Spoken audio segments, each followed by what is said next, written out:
Na nikufahamishe haya mambo matatu ambayo unafaa uyafanye haraka haraka Mungu akuamshapo kati ya saa 9 na saa 11 asubuhi ama usiku. Ya kwanza, ujipatapo umeamshwa yale masaa, ni wakati wa kuomba kaka. Dada, ni wakati wa maombi. Omba, omba, omba. Jiombee wewe mwenyewe, pia ni vizuri kuombea wengine. Msikize Roho wa Mungu anakuhimiza kumuombea nani au kuliombea jambo gani, na bila shaka utamsikia, utajua nini ufanye. Na ukimwomba Mungu kati ya saa 9 na saa 11 utayashuhudia maajabu. Kwani huo huanga ni wakati wa kutolea Mungu dhabihu. Jambo la pili, upesi ambalo unafaa ulifanye pindi tu unapoamshwa yale masaa, ni kumwabudu Mungu na vile vile kumshukuru. Unajua, wakati mwingine Mungu anaweza kaa na atamani kuabudiwa, kwani kama ujuavyo, tuliumbwa ndio tuwe tunamwabudu Mungu, ndio tuwe tunamsifu, ndio tuwe tunamtukuza, ndio tuwe tunamshukuru. Na hivyo basi, uonapo Mungu ana mazoea ya kukuamsha saa 9 au kati ya saa 9 na saa 11, ni vizuri kujua kwamba Mungu amekupoint. Mungu amekuchagua uwe mmoja wa wenye watamwabudu, uwe mmoja wa mwenye watampa sifa, afurahie asubuhi. Hayo masaa ambayo ni masaa ya kutoa dhabihu. Kumbuka, hata ule ulimwengu mwingine wa shetani, bado dhabihu zinatolewa yale masaa. Na hivyo basi usirudi kulala bana. Amka, Mungu ashakuchagua uwe mmoja wa wenye watamwabudu, uwe mmoja wa wenye watamtolea dhabihu ya asubuhi.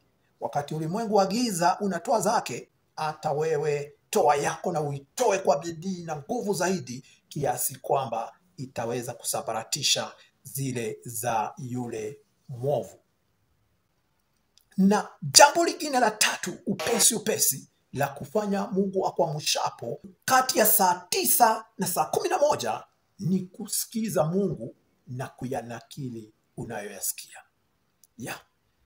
Kuwa na daftari pale na kalamu ya kuandikia. Mungu akuamshapo, ndio amka, alafu kaa mtulivu, sikiza sauti ya Mungu, alafu chukua daftari yako na kalamu iliyojaa wino, kwani Mungu anaweza kukupea mengi ambayo unafaa uyanakili.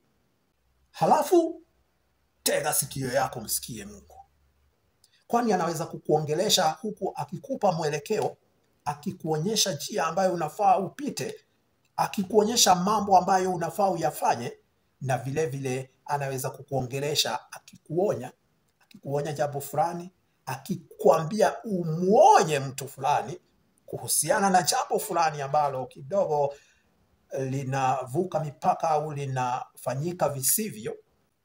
Au hata vile Mungu anaweza kuwa anakupea wazo moja muhimu, wazo ya ajabu, na hivyo ni vema uamke mara moja, kwani hata ukipuuza mengine yote, wajameni, usidhubutu kupuuza wazo la Mungu. Wazo la kipekee moja tu inaweza badilisha maisha yako mara moja. Hivyo basi, uonapo Mungu anakulausha kati ya saa 9 na saa 11, mwanangu, usicheze na yale masaa. Amka mara moja na utekeleze wajibu.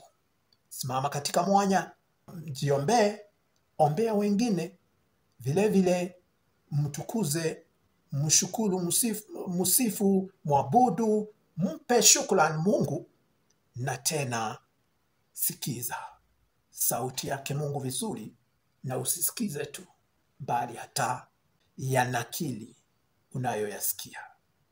Itakuwa ya faida kubwa tena zaidi kwako. Hivi karibuni Mungu anakuja kukuamsha saa 9, kati ya saa 9 na saa 11. Na sasa wajua cha kufanya. Kila la heri. Ben Mureithi.